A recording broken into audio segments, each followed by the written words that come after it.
Hey there, welcome back to another episode. Today we're going to talk about what if the voice in your head isn't you? So let's just dive right into it. What if the thoughts that you think are your thoughts? What if they're not? Now this may sound like a strange question, but bear with me here. See, there's been a huge decline in mental health around the world, and it's only getting worse. And one of the biggest problems is that people don't really have anyone to turn to, or even know where to start when it comes to dealing with their own thoughts, their emotions, and their feelings. They don't know how to process any of it. So as a result, it often gets suppressed. But suppression doesn't actually make things go away. In fact, it often makes them worse because then they start to manifest in other ways. Now, when we suppress our emotions, thoughts, and feelings, it's kind of like trying to hold a ball underwater.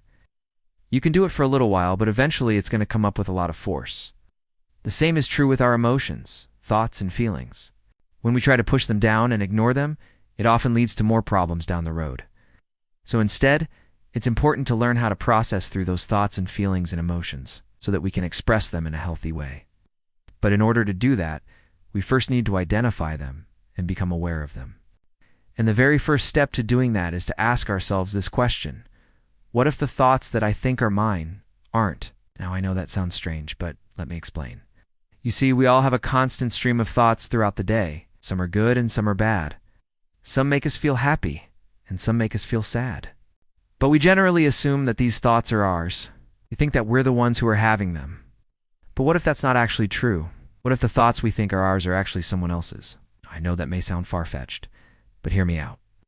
You see, our thoughts are influenced by many different factors, including our upbringing, our environment, and even our genetics.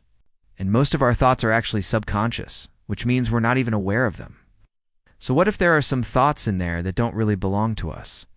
What if some of them were put in there by other people without us even realizing it? It's possible that some of our thoughts are simply the result of social conditioning or suggestions from other people. We've been told certain things about ourselves and about the world that we just accept as true without ever questioning them. For example, we might think that we're lazy or stupid or worthless, but those thoughts were put in there by other people. They're not actually ours. So if we want to find out what our true thoughts are, we need to start by questioning everything.